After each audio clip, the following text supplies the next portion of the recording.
안녕하세요. 강수연입니다. 딸 은혜입니다. 네, 여러분. 오늘 또 이렇게 딸이랑 함께 영상 촬영하게 되었습니다. 요즘 나라 분위기가 많이 어수선하죠.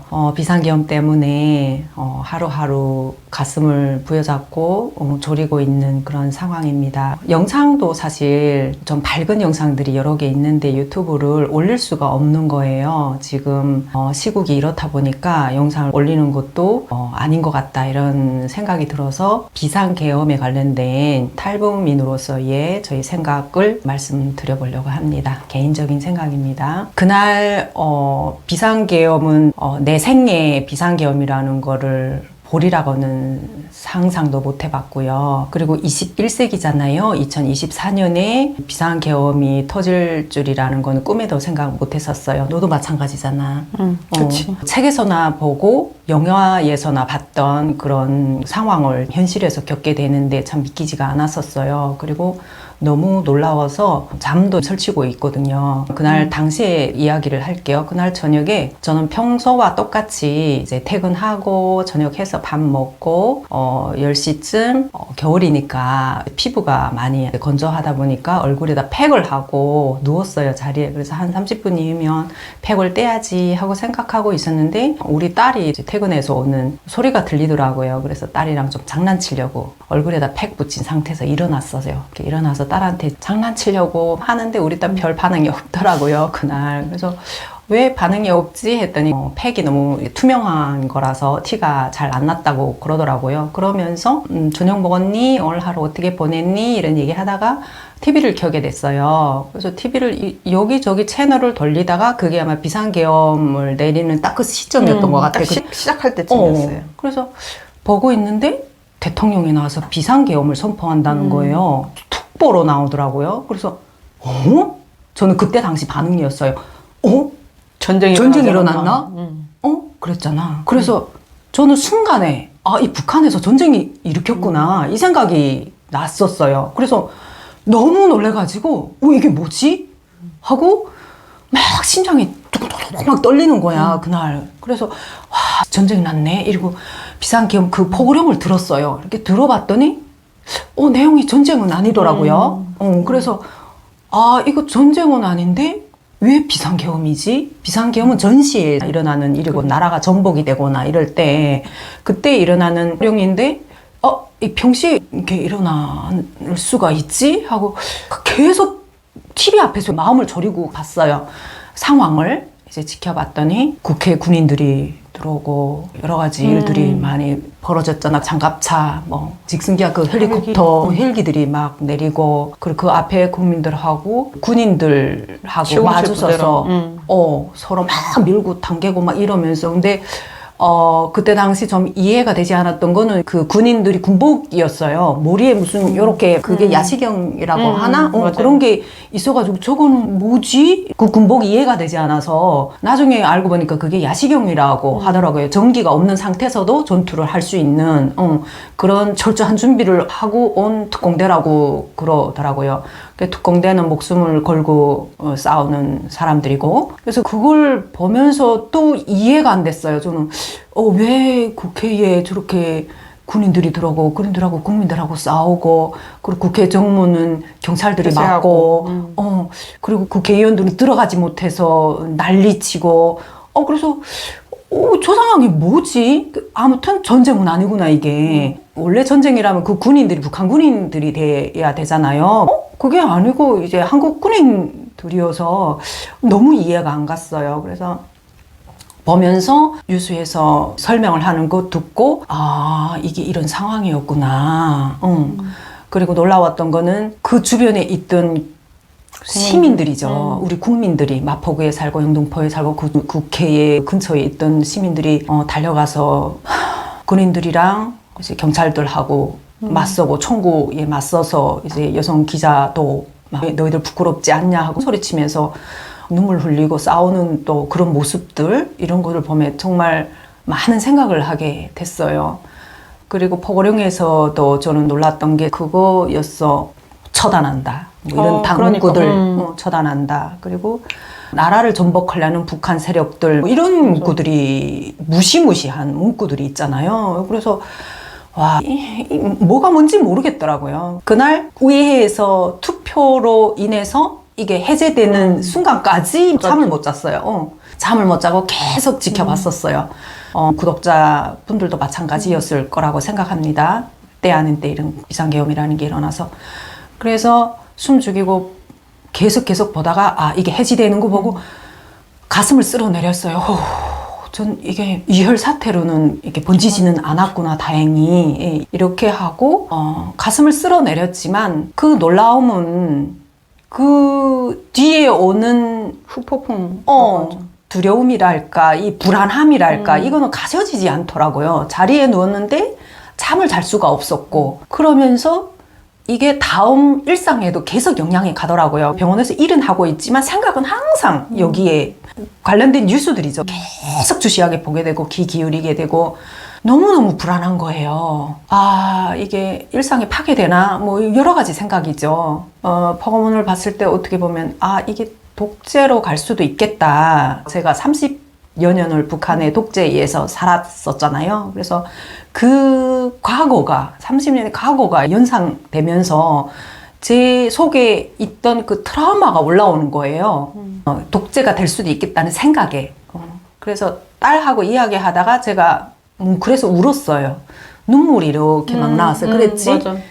딸은 엄마 너무 감정이입하지 마라 이렇게 조언을 해줬어요. 근데 저는 개인적으로 독재를 너무 처참하게 경험을 했었잖아요. 그래서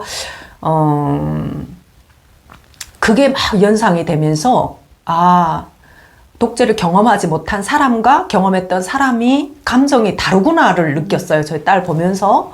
그래서 북한의 독재를 내가 경험한 걸 이야기하고 싶더라고요. 북한은 태어나면 모태 신앙이라고 해야 되나? 부모님 뱃속에서부터 김일성, 김정일을 신봉해야 되고 신격화, 그 사람들을 칭송해야 되고. 자, 태어나서 유치원부터 초등학교, 고등학교 총 11년인데 그 11년의 의무 교육에 계속 김부자의 혁명활동, 시험 보고 또 공부해야 되고 시험 보고 11년 동안 그걸 주입을 해줘요. 거기서 끝나냐? 그게 아니고 졸업해서도 근무지에서 아침에 출근해서 모임이라는 거 하거든. 직장에서. 근데 그 독서 모임도 다 김부자에 대한 이야기야. 철저한 그 김부자에 대한 사상을 투입시키는 거지, 우리한테. 다른 생각을 못하게 해요. 생각을 마비시켜 놓는 거죠. 눈 맞고 귀 맞고. 그리고 우리가 주입하는 걸 너네는 이것만 알고 있어야 된다. 그 외에 생각하면 안 된다. 이런 거죠. 그리고 퇴근해서는 또 도록 해설이라는 거 있어. 또 김부자에 관련된 일이지. 이렇게 눈과 귀를 막아버리고 북한에서 선거권은 있기는 있어요. 근데 선거는 대한민국처럼 야당이냐 여당이냐 아니고 그냥 정해놓고 오픈 투표. 선거표는 받아. 근데 받지만 그냥 오픈되지 않았어요? 이렇게 당 하나에 이렇게 넣는 거. 그럼 하나지. 가서 정중하게 옷 입고 가서 그냥 함에다 넣는 거 끝. 이거였어. 그래서 그걸 너무 당연함으로 생각했고, 또 북한에서는 짧은 혀 때문에 긴 모가지 달아난다. 말을 조심해라 이거지. 늘 그런 위협, 공갈, 협박 이런 것들이 늘 존재하기 때문에, 그리고 주변에 항상 감시하는 체제가 있기 때문에 그게 있었고, 또 이런 말이 있어. 낱말은 새가 듣고 반말은 쥐가 듣는다. 우리 엄마가 늘 했던 얘기예요. 어린 시절에 제가 10대 10대, 20대 마찬가지였어요. 꾸준히 이 얘기를 했어요. 근데 이 얘기를 한 이유가 뭐냐면 저희 아버지가 남한 출신이잖아요. 정말 말을 조심해야 됐어요. 탄광에 보면 그 포로병들이 많이 있어. 포로된 분들이 많이 왔는데 자고 일어나면 이 사람들이 없어져요. 어디로 간지 몰라. 쳐다내는 거지 뭐. 모르고 그 집은 작살나는 거지. 그래서 아버지도 늘 이야기하고 엄마도 늘 이야기하는 게 말을 조심해라. 긴 목이 달아난다. 반말은 쥐가 듣는다. 절대 조심해라. 이걸 늘 듣다 보니까 말을 아끼게 되고 말을 못하게 되고, 생각을 할 수가 없어요. 그게 있었고 또 충격적인 거는 아버지의 절친이었어요. 북한에서 아버지가 혈혈단신이다 보니까 의형제라고 했던 분이 있어. 그게 누구냐면 기억이 나지. 그 아버지하고 엄마를 중매에 섰던 사람이야. 그게 할아버지하고 의형제를 맺었었거든. 의형제 있다는 건 들었지. 들었지. 응. 나중에 알았는데 그 사람이 아버지를 그렇게 감시했대. 일단 중매를 서줬고 명절 때마다 와서 아버지를 위로해줬고, 응?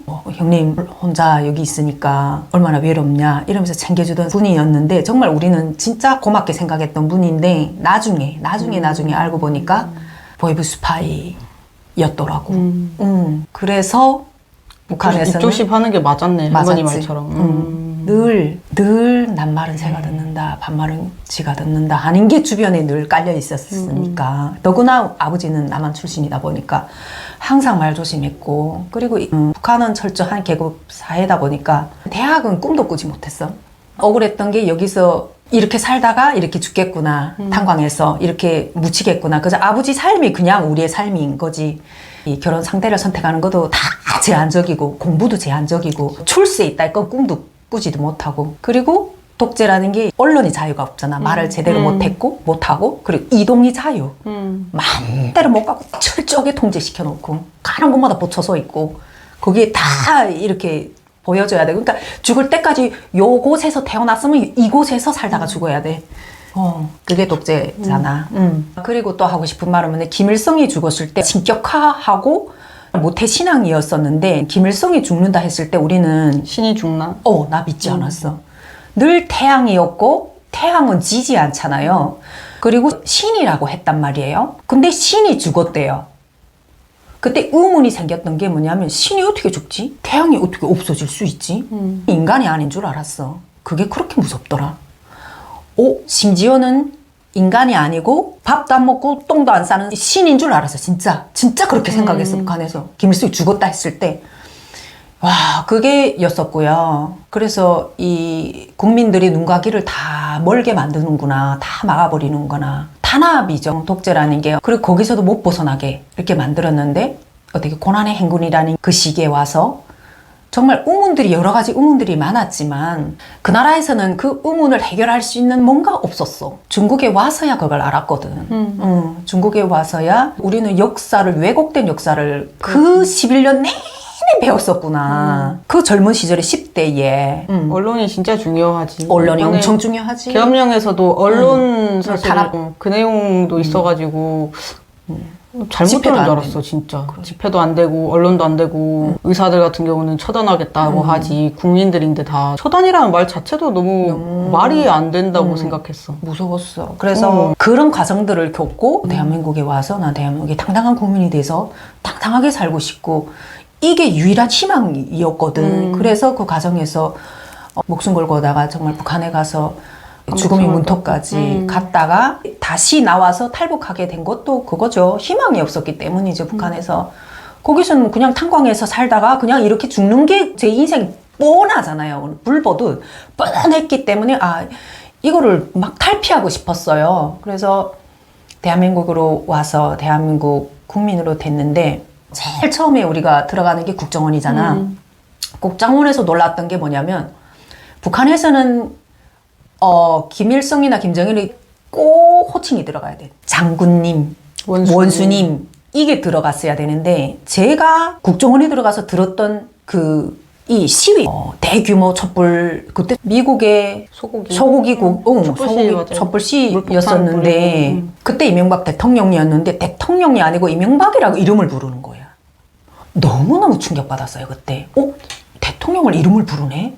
이게 첫 번째였고요. 두 번째는 박근혜 때 국민들이 탄핵으로 대통령을 그 자리에서 끌어내리더라고요. 너무 놀랐어. 국민들이 대통령도 끌어내릴 수가 있구나. 충격이었어요. 이거는 북한에서는 상상할 수도 없고 북한은 요만큼 말만 잘못해도 지금 끌려가서 귀신 몰래 죽고 처단해버리는데 여기서는 국민들이 모여서 와, 대통령을 끌어내린다? 이게 자유민주주의구나. 이거를 현실에서 목격을 했고요.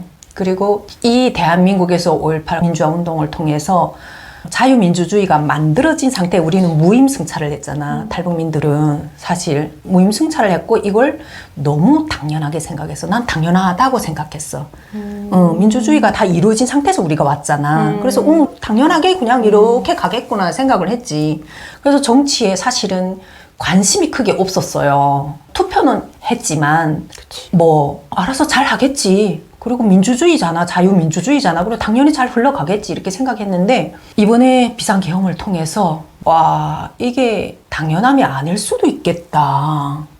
그러네. 우리 일상이 파괴될 수도 있겠다 하는 생각이 들더라고요. 이게 저는 북한에서 탈북하면서 다시 북한에 잡혀가면서 그 일상을 한번 잃어봤잖아요. 잃어본 사람으로서 너무 충격이 크고 불안하고 두렵더라고요. 사실은 제 인생에서 지금 이 삶이 너무너무 행복하거든요. 내가 원하던 평범한 일상, 뭐 큰 거 원한 것도 바란 것도 아니었어요. 딸과 함께 내가 한 밥 저녁에 함께 먹으면서 오늘 하루 있었던 일상을 이야기하는 거, 그거를 대화를 통해서 나누는 거, 이게 저한테는 너무너무 소중하거든요. 그래서 눈물이 났던 것 같아요. 이번에 비상계엄 통해 이 소중한 일상을 내가 빼앗길 수도 있겠구나 이 생각이 들더라고요. 그래서 막 눈물이 나고 내가 이 일상을 위해서 사실은 목숨 걸고 여기까지 왔는데 여기서도 이 일상이 흔들리는구나 이 생각에 너무 두렵고 잠이 오지 않더라고요. 그래서 사실 딸한테도 이야기하다 눈물을 보였었거든요. 결론은 그거예요. 정치에 무관심하면 안 되겠구나. 내가 이번 사태를 보면서 투표가 얼마나 중요한지를 알게 됐어요. 그리고 정치는 외면의 대상이 아니구나. 그 이유는 내 삶과 직결이 돼 있구나. 이걸 알게 됐어요. 정치에는 눈을 똑바로 뜨고 내가 참여를 해야 되겠구나. 우리 모두가 주인이 되고 정치를 보면서 옳고 그름을 판단할 수 있는 해안을 내가 가져야 되겠구나.